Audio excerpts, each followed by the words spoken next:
कागभूषण जी ने गरुड़ जी से कहा कि गरुड़ जी, एक बार मुझे मानुष जीवन प्राप्त था और मेरी 20 वर्ष की आयु थी। उस समय एक भयंकर अकाल गिर गया, दुर्भिक्ष, जिसमें मेरा पूरा परिवार, माता पिता, 2 भाई बहन और थे, वो सभी मृत्यु को प्राप्त हो गए। मैं 20 वर्ष की आयु था, माता पिता वृद्ध थे, भाई बहन छोटी आयु के थे। वो उस भूख को सहन नहीं कर सके। उनकी मृत्यु के उपरांत आसपास के क्षेत्र में भी बुरा हाल था, लाखों लोग मर गए थे। उस क्षेत्र को छोड़कर मैं अवंतिका नगरी में चला गया। वहाँ दुर्भिक्ष नहीं था, पेट भर रोटी खाई, भोजन पाया। लेकिन मेरी आत्मा में एक ऐसी प्रेरणा हुई, दुख हुआ कि ये क्या जीवन है। मेरे पिताजी का भरा पूरा परिवार उजड़ गया, ये क्या जीवन है, ये कैसा यहाँ लोक है। तो फिर बताता है कि उस जन्म से पहले मैंने असंख्यों जन्म प्राप्त हुए।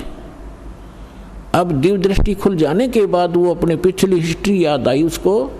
जब वो भक्ति पर लगा, उसके बाद गरुड़ जी को बता रहा है कि उससे पहले मैंने असंख्यों मानुष जीवन नाश कर दिए थे और मैंने भक्ति कभी करी ही नहीं। अब वो अकाल गिरा, मेरे माता पिता मर गए, भाई मर गए, कुटुंब नाश हुआ। अवंतिका नगरी में एक पंडित जी शिव मंदिर में कथा कर रहा था और कथा के बाद वो भोजन करते थे। मैं भोजन खाने के उद्देश्य से उन श्रोताओं में बैठ गया। मैंने कोई सत्संग से कोई लेना देना नहीं था। सभी उठकर चले गए, मैं बैठा रहा। पंडित जी ने पूछा, बेटा क्या बात है? मैंने अपना सारा दुख बताया। उसने मुझे एज ए अपना सन, बेटे की तरह प्यार किया पंडित जी ने, पुजारी ने, और कहा, बेटा ये संसार तो दुख का घर है, आप यहाँ रहो, यहाँ भोजन पाओ और बेटा यहाँ मंदिर में सेवा करो, सत्संग सुनो, दीक्षा ले लो। मैंने उसकी सारी बात मान ली, वहाँ सेवा भी करने लग गया, लेकिन दीक्षा वाली बात मेरे समझ में नहीं आई। 6 महीने तक वो कथा सुनाते रहे, मनुष्य जीवन के उद्देश्य को बताते रहे। मेरा कति घर नहीं करी, जू नहीं रहेंगी। मेरे इतने पाप बड़े हुए थे क्योंकि मेरे अंदर भक्ति कभी बीज पड़ा नहीं था। 6 महीने के बाद मैंने कथा तो सीख ली जो गुरु बताया करते थे। मैं युवा था, गुरु जी वृद्ध हो गए थे। मैं श्रोताओं को गुरु जी की अब्सेंस में, अनुपस्थिति में वो कथाएं सुनाने लग गया। सुरीली आवाज़ थी, युवा शरीर था। श्रोता मुझे मेरी बड़ी प्रशंसा करने लगे कि क्या बात भाई, आप तो बड़ा गुरु जी से भी बढ़िया सत्संग सुनाते हो, वाह भाई वाह, आपकी तो बड़ी प्यारी आवाज़ है। इस जीव को बहुत प्रकार से ये हानि होती है, वो फाउल पॉइंट भी आपके रूबरू किए जाते हैं ताकि आप फिर से गलती ना कर जाओ, इसलिए ये कथाएं सुनाई जाती हैं। अब उन श्रोताओं की प्रशंसा से मेरे अंदर हवा भर गई, मैं अभिमानी हो गया, अहंकार बढ़ गया। एक दिन गुरुजी आए, मंदिर में पूजा के उद्देश्य से बाहर से आए और मैं श्रोताओं के बीच में बैठा था, प्रशंसा सुन रहा था। मैंने गुरुजी को बैठे बैठे ही दर्शन कर लिए, प्रणाम भी नहीं करा, बस नो देख लिया। जबकि गुरुजी को खड़ा होके मैं खड़ा नहीं हुआ। मान बढ़ाई का मारा कि मेरी बेइज्जती हो जाएगी जब मैं खड़ा हो गया था, क्योंकि प्रशंसक सामने बैठे थे। अब गुरुजी को कोई ध्यान नहीं था, उसको तो कोई मतलब लेना देना ही नहीं होता। नियम बता दिए, जो पालन करेगा सफल होगा, जो तोड़ेगा खंडित करेगा वो दंडित होगा। गुरुजी जाकर मंदिर में अपनी पूजा अर्चना करने लग गए। आकाशवाणी हुई उस मंदिर में और भगवान शिव के पुजारी थे वो पंडित जी। आकाशवाणी हुई, भगवान शिव ने कहा कि रे धुरत, तेरे को 1 लाख वर्ष के लिए नरक में डालूंगा। ये आकाशवाणी सुन ली गुरुजी ने। अपने आत्माओं, परमात्मा कबीर साहब कहते हैं, बहुत प्यारा बालक माँ का। गुरु पिता को अपना बेटा या बेटी बहुत प्यारी होती है। लेकिन माँ को पिता से भी कई गुना और प्रेम बच्चों में होता है, स्वाभाविक है। और कहते हैं गुरु जी को उससे भी 100 गुना होता, माँ से भी ज़्यादा 100 गुना प्यारे होते अपने शिष्य। उनके भविष्य के बारे में वो इतना चिंतित रहता है। कहते हैं बहुत प्यारा बालक माँ का, उनसे बढ़कर शिष्य गुरुओं का। तो यहाँ गुरु जी ने जब सुना कि कागभूषण को, उसका नाम कुछ अन्य था, कि भगवान शिव कैसे नाराज हो गए इस बालक पर, क्या गलती की, वो एकदम छोड़कर पूजा को आया कि बेटा क्या गलती की तूने, अक्षमा याचना कर। रे बालक दर शिव का ध्याना, ताते बख्शे तेरे प्राणा। तो गुरु जी ने प्रार्थना की, हे भगवान शंकर, हे महाराज, क्या गलती होगी आपके बच्चे से, माफ़ करो, बालक है, माफ़ करो, बालक है। तब आकाशवाणी हुई कि इस धूर्त ने मेरे भक्त की इंसल्ट की है। जब ये गुरु के साथ ऐसा व्यवहार कर सकता है तो मेरे साथ कैसा करेगा। पुण्यात्माओं, परमेश्वर कबीर जी भी कहते हैं कि गुरु गोविंद कर जानियो, रहियो शब्द समाए, मिले जब दंडवत बंदगी, नहीं तो पल पल ध्यान लगावे। गुरु मानुष कर जानते ते नर कहिए अंध, हुआ दुखी संसार में फिर आ गए यम के फंद। तो शंकर भगवान ने कहा कि इस धूर्त ने जब ये गुरु की बेइज्जती कर सकता है तो मेरे लोक में आकर ना जाने क्यों धुमसता रहेगा। ऐसे धूर्त की मुझे आवश्यकता नहीं है, इसको नरक में ठोकूंगा 1,00,000 वर्ष के लिए। अब गुरु जी ने फिर कई घंटों तक प्रार्थना की, आपका बालक है, बच्चा है, क्षमा करो दाता, कुछ हल्की सजा करो इसकी। तब उसने कहा कि भाई देखो, मेरा वचन खाली नहीं जागा, जो बोल दिया ये वापस मैं ले नहीं सकता, इसको नरक में तो रहना पड़ेगा, लेकिन वहाँ यमदूतों से इसको कष्ट नहीं होने दूंगा। अब कागभूषण कहता है फिर मेरी कुछ समय के बाद मृत्यु होगी, मुझे 1,00,000 वर्ष तक नरक में रहना पड़ा, लेकिन वहाँ यमदूतों ने भगवान शंकर की आज्ञा से मुझे कष्ट नहीं दिया, लेकिन रहना पड़ा नरक में।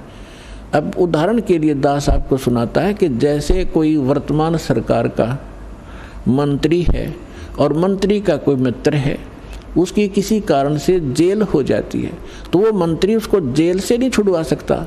वहाँ के कर्मचारी अधिकारियों को, जेल सुप्रिटेंडेंट को कह देगा कि इसको कुछ नहीं कहना, तो रहेगा जेल में, लेकिन वहाँ वो उसको सज़ा कुछ नहीं, उसको दिक्कत कुछ नहीं करेंगे। तो वह सज़ा तो होएगी, वह दिक्कत हो या ना हो, कहने का भाव ये।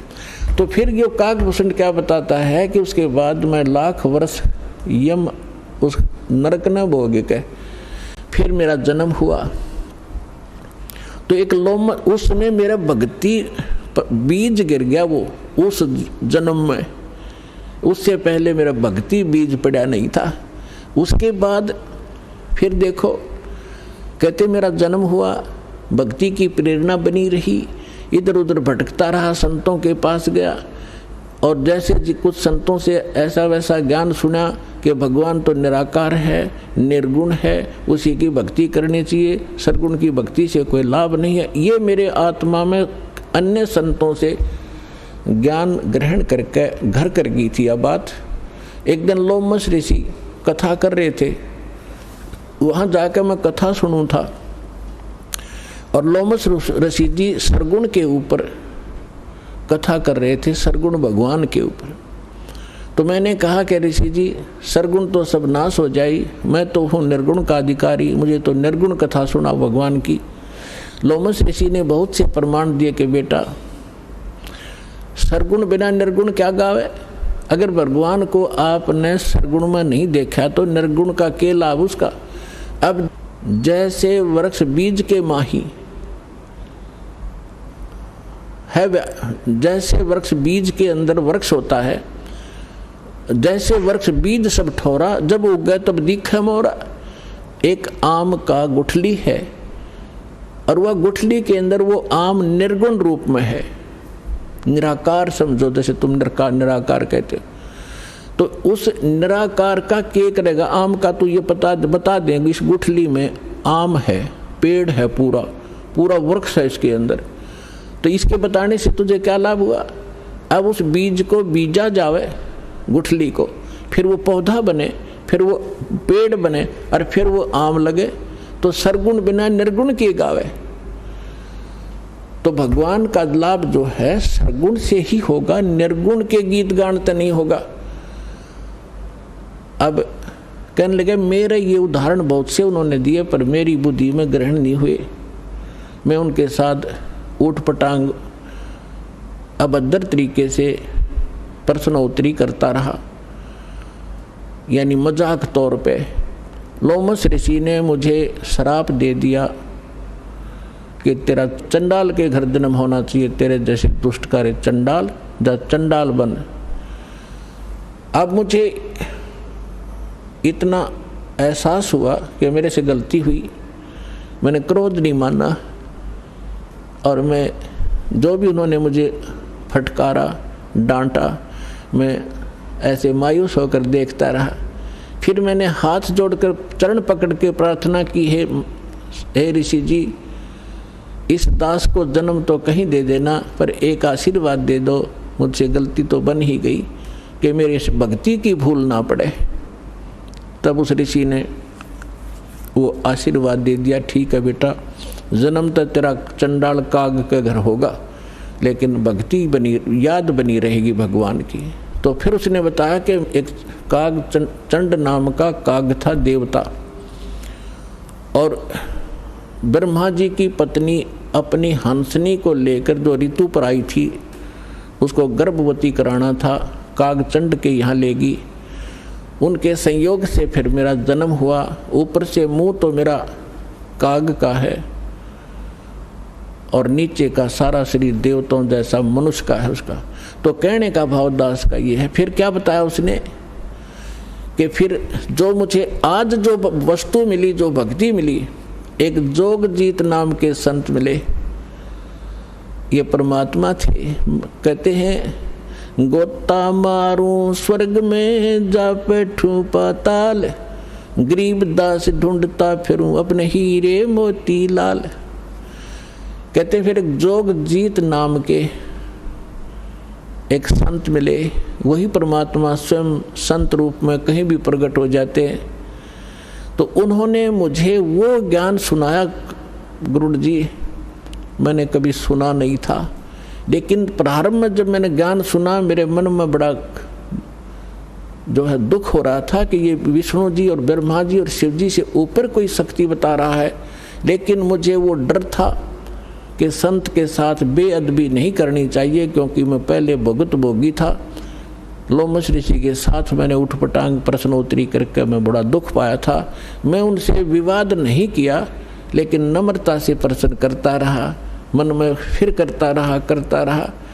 अंत में ऐसा समझ में आया, भूषण जी, गुरु जी, आज मैं जिस अतिथि में आज मैं हूँ, और जो ज्ञान मुझे प्राप्त है और जो भक्ति मुझे प्राप्त है, शायद किसी को होगी। तो कहने का भाव ये है कि उसमें भक्ति बीज पड़ा कितनी कठिनता से, कि 6 महीने तक ज्ञान सुनता रहा, नाम लेने की नहीं सोची। इतना अंदर हमारे जो पाप कर्म घर कर चुके होते हैं, जिन्होंने किसी जन्म में भक्ति ना की हो।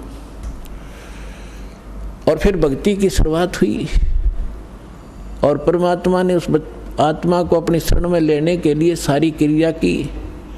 लोमस ऋषि से पहले उसको इतना डरवा दिया, यदि उस समय लोमस ऋषि कागभूषण को वो श्राप नहीं देता, वो डर उसके दिल में ना होता, तो परमात्मा का ज्ञान तो पुण्यात्माओं वो कभी नहीं सुन सकता था। आज आप देखते हो जितने भी पुण्यात्मा यहाँ आए हैं, आपने पहली बार ये ज्ञान सुना होगा, तो आपकी सुई कभी 100 पर, कभी 0 पर, कभी ऊपर कभी नीचे हुई होगी। ये क्या बक रहा है, कहाँ से ले आई ये ज्ञान? और फिर देखे आपने प्रमाण, अब दांतों तले उंगली दबा रहे हो आप। तो कहते हैं 100 छल सीधर मैं करूं अपने जन के काज। तो आपके ऊपर जो रहम परमात्मा का है, ये विशेष है। जो दास कहना चाह रहा था, आपको ये यथार्थ ज्ञान समझाने के लिए ये प्रमाण उदाहरण दिया है। आप जी पुण्यकर्मी प्राणी हैं, पूर्व जन्म के मनुष्य थे, आपके अंदर भक्ति की आस्था विद्यमान थी, आपने शीघ्र ग्रहण कर लिया।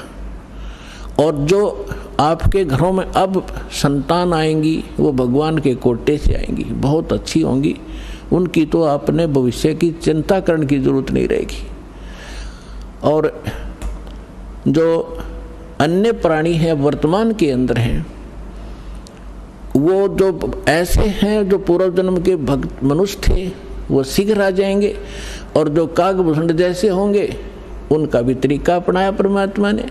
क्या होगा, एक घर में तीनों ने दीक्षा ले ली, एक नहीं लेता, ठीक है, तो वो कागभूषण की श्रेणी का है। अब उसके लिए मालिक ने क्या दया करी है, घर में आरती चलेगी, कोई मंत्र करे इधर बैठ के, कोई करे इधर बैठ के, सत्संग चलेगा, ना चाहते हुए कभी देखा जरूर का, सुनेगा, हैं बैठ के वैसे बैठा लेंगे, बैठता जा तू नाम मत लिए तो सुनेगा, तो कभी ना कभी उसके भी कागभूषण की तरह इच्छा बनेगी, उसके पाप नरमावेंगे। क्योंकि भगवान की कुछ ऐसे संस्कार होते हैं, ऐसे पाप होते हैं जो ज्ञान यज्ञ से ही समाप्त होते हैं। अब कुछ ऐसे पाप होते हैं जो परिणाम यज्ञ से समाप्त होते हैं। जैसे कपड़ा मैला हो गया, सिंपली कोई धूल मिट्टी लगी है झड़का दिया, निर्मल हुआ। थोड़ी बहुत और मैल लगा है तो वैसे पानी में से निकाल दिया तो भी ठीक हो गया।